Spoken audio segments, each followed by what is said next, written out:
नमस्कार। जय जगन्नाथ। पूजा चांदा ओडिया कहानीर भाग 13 को आपण मानक पुणी थरे स्वागत। माँ दुर्गा प्रतिमा निर्माण कार्य प्राय गोटे प्रकार समाप्त हो गला।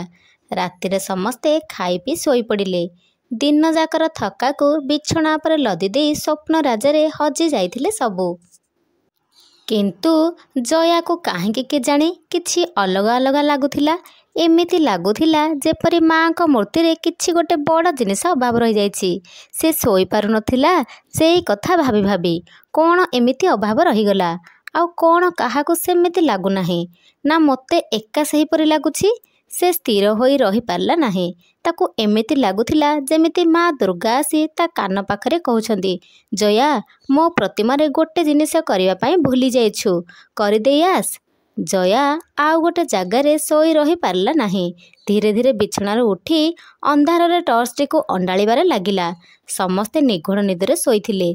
सेथिपाई से सावधानर सह खोजुथिला जेमिति काहार निद भांगी न जाए। जहा हेउ बहु समय परे से पाइला आउ पाद चिपि चिपि बाहर को चलिला। कबाट आस्ते करी खोलिला जेमिति शब्द न हुए। ता मनरे भी भय थाए काले रातिरे केही भूत भूत आसबेनि तो। पुणी मन को दृढ़ करी भाबु थाए, माँ दुर्गा अछंती मो सह, किए काहेकि आसीबो जे। मूर्ति पाखरे पहुँचवा परे टर्च आलुरे सबु अंग को निरीक्षे देखिला। हाथ गोड़ मुह कान नाक आखि सिंह महिषासुर साप सबु किछि ठीक ठाक थिला। असुविधा केउठी रहुछि, सबु किछि तो करिछु। हठात तार नजर पड़िला माँकर केश लगा जाई नाही। ए तो बड़ असुविधा कथा हैला। केश कुआडू आसीबो? आम पाखरे तो सेमिति टंका भी नाही किणी आनी लगाइबा पई। केश बदल रे आउ कौन व्यवहार करा जाई परिबो? जया बहु समय धरी भाबी चलिला।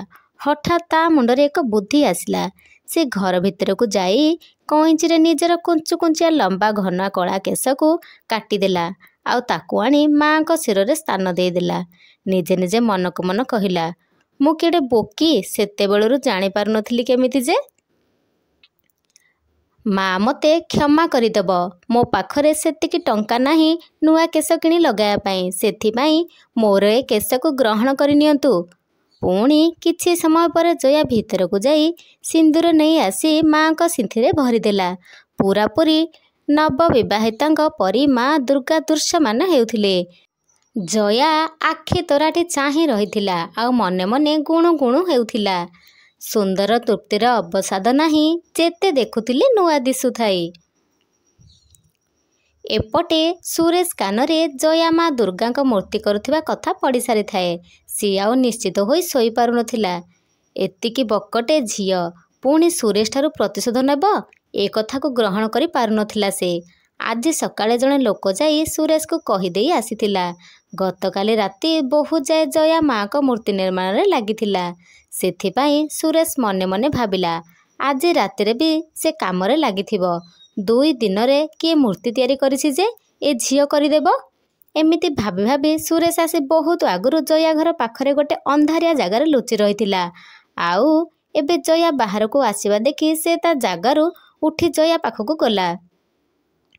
जया माँ को सामना रे छिड़ा होइथिला। से समय रे ता पछपटरु किछि शब्द सुनागला। जया भयभीत होई बुली पड़िला। ता आखि पाटी को बंद करी केही जणे ताकू दूर को भिड़ी नहीं गला। जया हाथरो टर्च और सिंदूर खसी तले पड़ीगला। से मुह खोली पाटी करिया पई चेष्टा करुथिला किंतु पारु नथिला।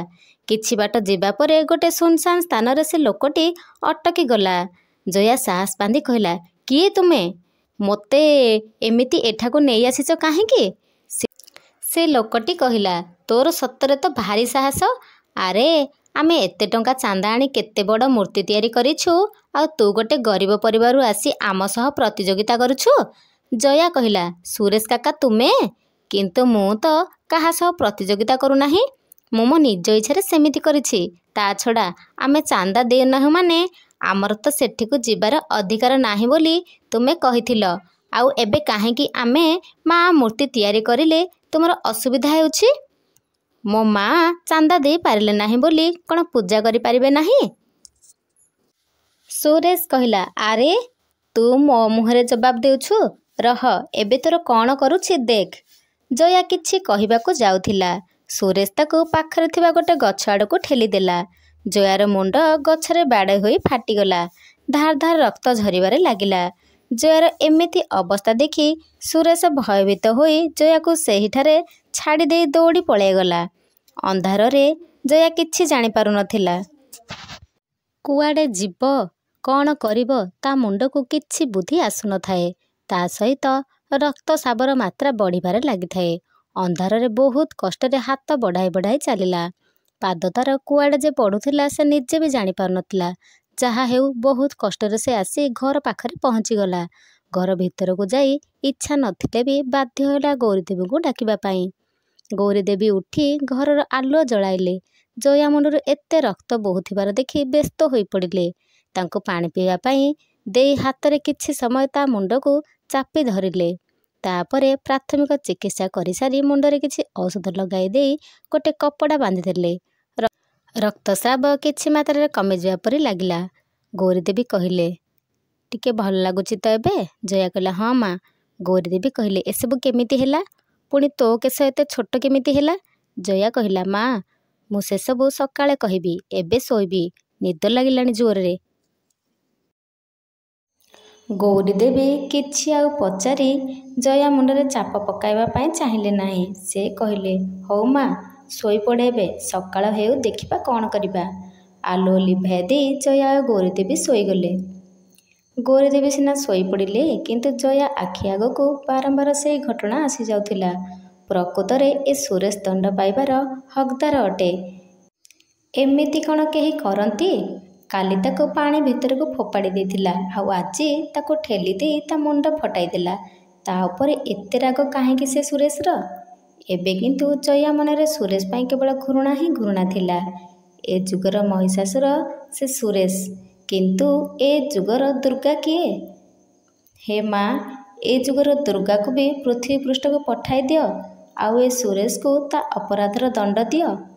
ଜୟା ଶୋଇ ରହି ଅନେକ କଥା ଭାବି ଚାଲିଥିଲା। ଗୌରୀଦେବୀଙ୍କ ଚିନ୍ତା ନ ବଢ଼ାଇବା ପାଇଁ ସେ ସିନା ଗୋଟେ ପରେ ଗୋଟେ ମିଛ କହି ଚାଲିଛି, କିନ୍ତୁ ସେ ସତ କଥା ଜାଣିଥିଲା, କେବେ ଚୁପ୍ ବସିନଥାନ୍ତା। ନିଜ ପିଲା ଉପରକୁ ବିପଦ ଆସିଲେ ମା କେଉଁ ରୂପରେ ଯେ ପ୍ରତିଶୋଧ ନିଅନ୍ତି ସେ କଥା କେବଳ ସେ ହିଁ ଜାଣିଥାନ୍ତି।